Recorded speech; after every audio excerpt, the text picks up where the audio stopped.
The first knock came just as the mountain disappeared beneath the storm. Samuel Walker stopped sharpening his hunting knife and lifted his head. The sound was faint, barely there, almost swallowed by the roar of the wind. For a moment he thought he had imagined it. No one traveled through the Colorado mountains during a blizzard. Not sensible people, not people who wanted to stay alive. The snow outside had already buried half the woodpile. Wind slammed against the cabin walls hard enough to make the old pine logs groan. Then the knock came again, weak, desperate, followed by a voice. "Please, a woman." Sam's jaw tightened. For 12 years he had lived alone on this mountain. 12 years without neighbors, 12 years without visitors.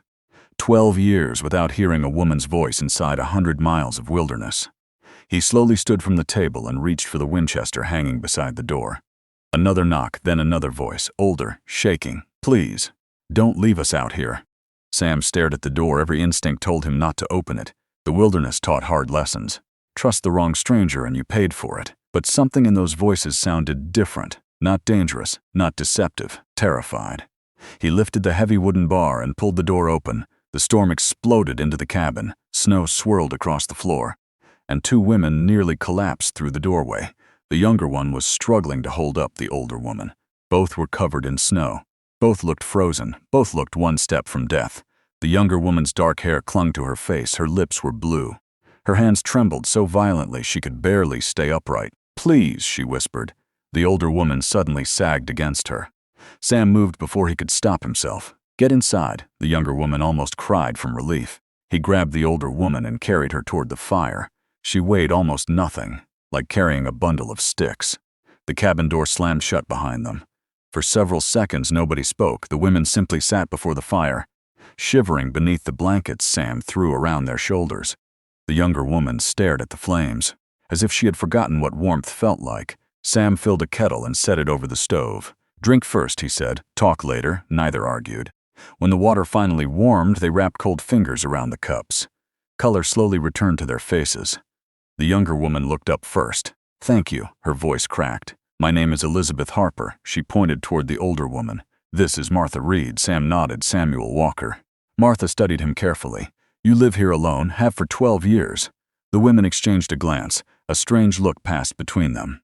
Not fear, not exactly, more like surprise, as if they could not imagine anyone choosing such a life. The wind screamed outside. The cabin shook. Elizabeth pulled the blanket tighter. "We saw smoke yesterday." "You've been outside since yesterday?" Sam asked. She nodded. "We got lost crossing the ridge. You should be dead." "We almost were." Silence settled over the room. Sam ladled rabbit stew into 3 bowls. The women stared at the food. Their eyes widened. Then Elizabeth lowered her gaze. "We don't have money." Sam frowned. "I didn't ask for any." "We can work. You're freezing. We can still work." Something in her voice caught his attention. Pride, even now, even starving, even terrified. She still refused to beg. Sam placed the bowl into her hands. "Eat." For several seconds she simply stared, then tears appeared in her eyes. She quickly looked away. Martha gently touched her arm. Neither woman spoke again until the bowls were empty. Only then did Sam sit down. "Now tell me," Elizabeth swallowed. The firelight danced across her face. "My husband died last spring." Martha lowered her eyes. "Mine died 6 months before that." Sam said nothing. Widows, he should have guessed. There was a certain sadness people carried after losing someone they loved. A wound that never truly healed. Elizabeth continued. "The town blamed us." "Blamed you for what?" "Bad luck." Sam almost laughed, but her face stopped him. She was serious. "The mine collapsed." She looked down. "Then drought came. Martha's husband died.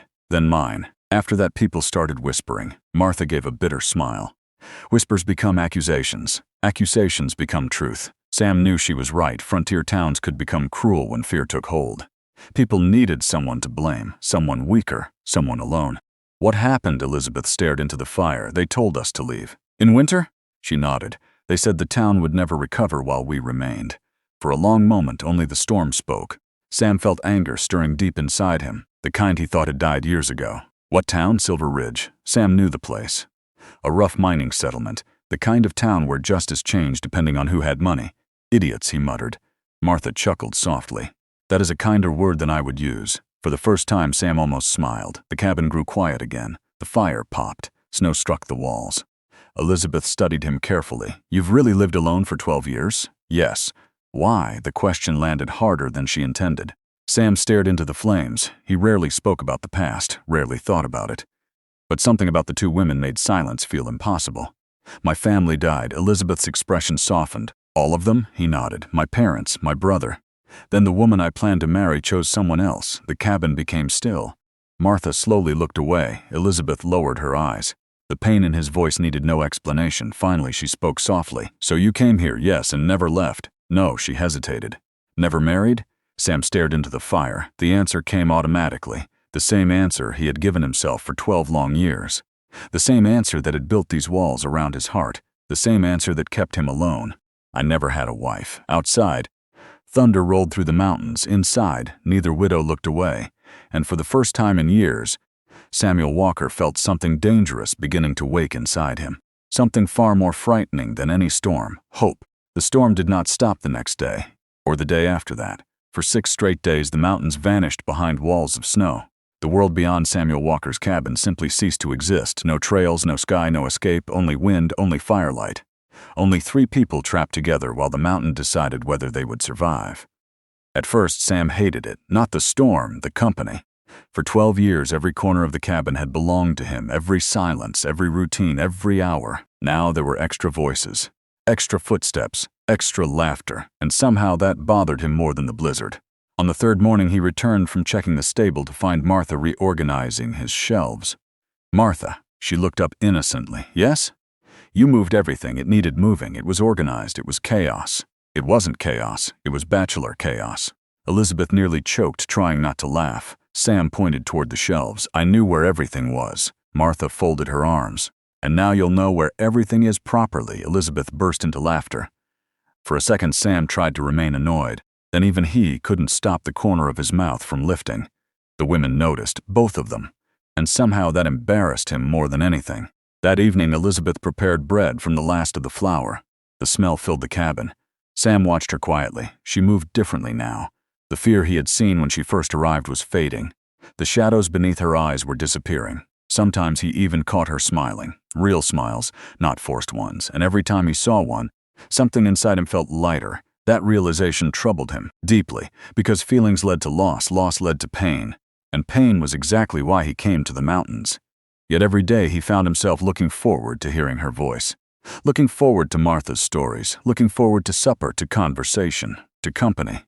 Things he had spent 12 years convincing himself he did not need.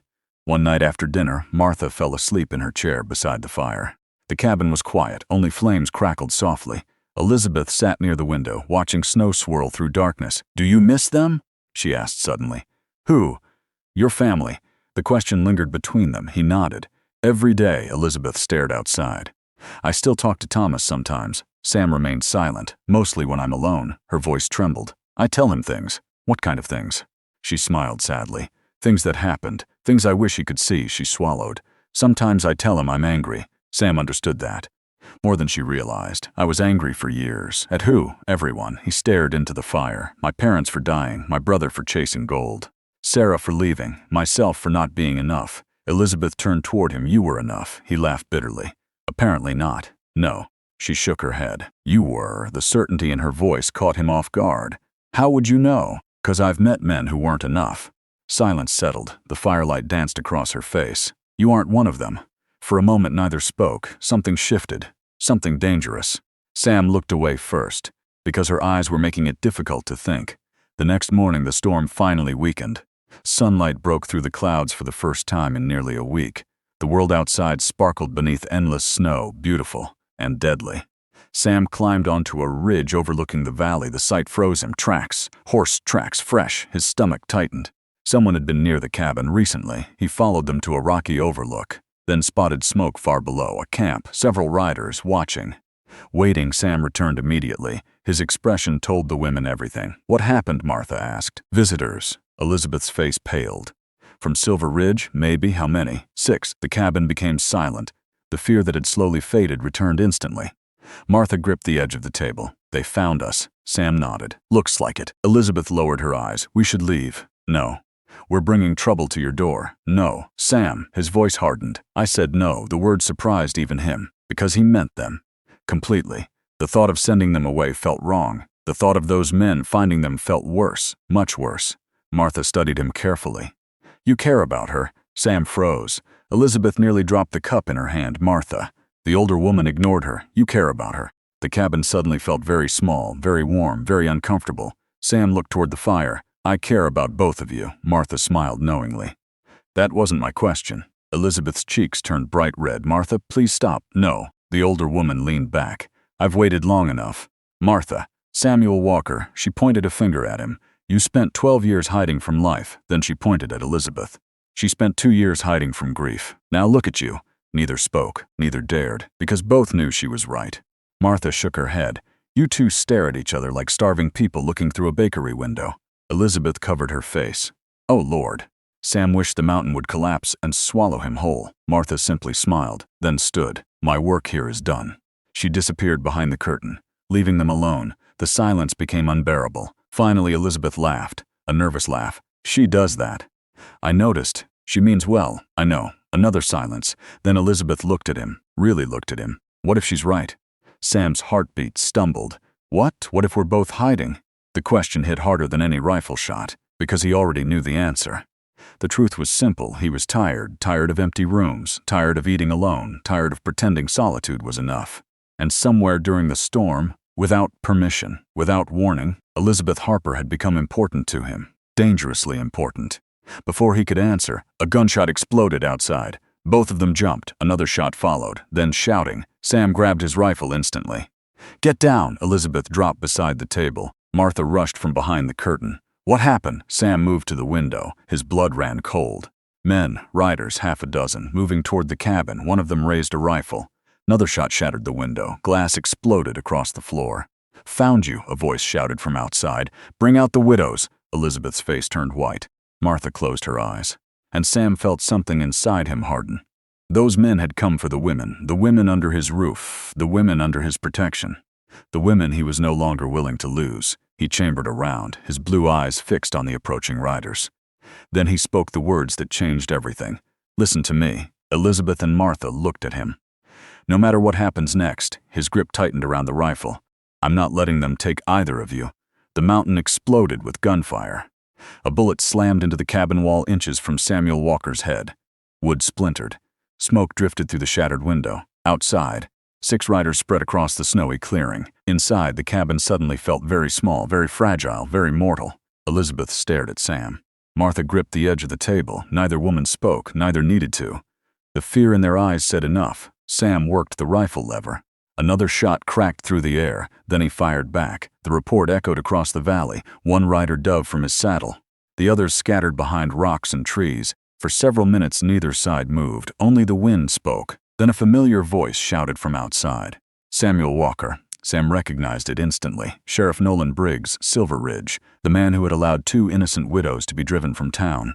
What do you want? Sam shouted. Hand over the women. No, you know they're wanted. No, you willing to die for them?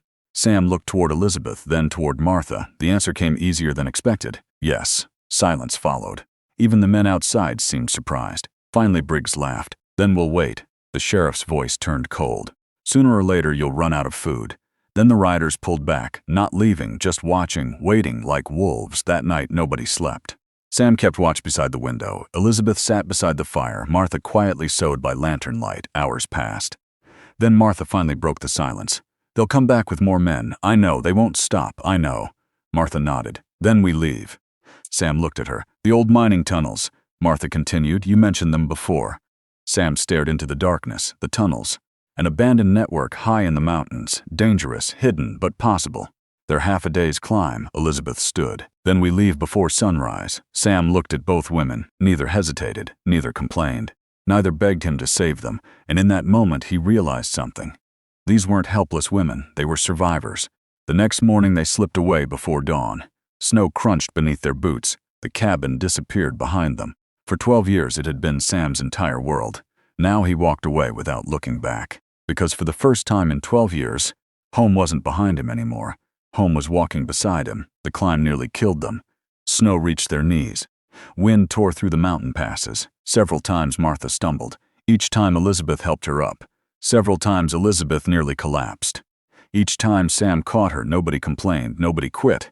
Late that afternoon, they finally reached the abandoned mine. A narrow opening hidden between cliffs. Invisible unless someone knew exactly where to look. Inside, the tunnels stretched deep beneath the mountain. Safe, for now. 3 days passed. Then 4. The sheriff never found them. The mountain protected its secrets. But another problem appeared: food. Their supplies were running low, and winter still had months remaining. One evening, Sam sat beside the fire, studying the dwindling sacks of flour. The dried meat, the beans, not enough, not for 3 people.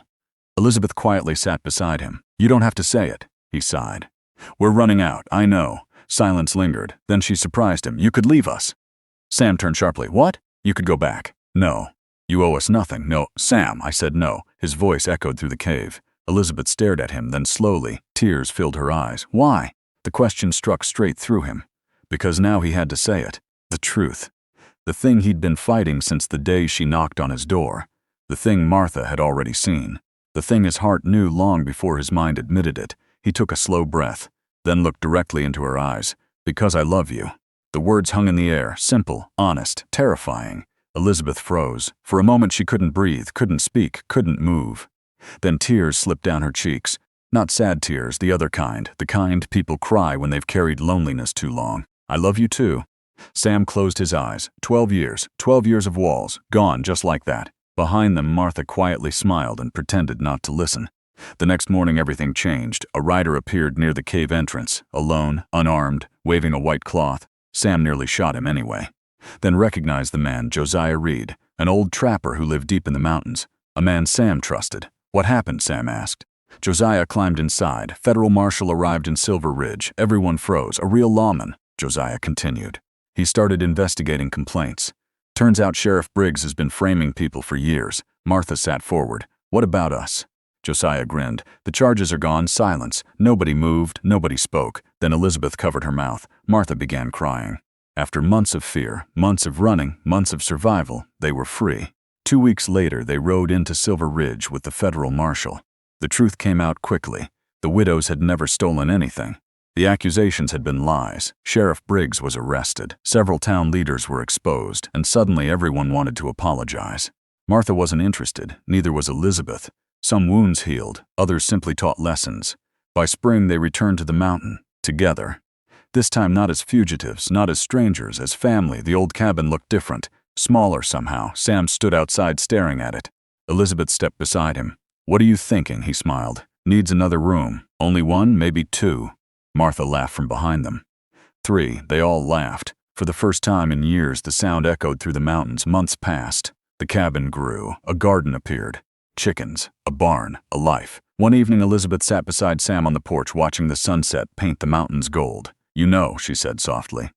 "You were wrong." Sam looked at her. "About what?" She smiled. "Back at the cabin, when you said you'd never had a wife." Sam wrapped an arm around her shoulders, then kissed her forehead. "You're right." The mountain man smiled as the evening light faded across the valley. "I just hadn't met her yet." Far below, the wilderness stretched toward the horizon. Wild, beautiful, unforgiving, but for the first time in a very long time, Samuel Walker wasn't facing it alone, and somehow that made all the difference.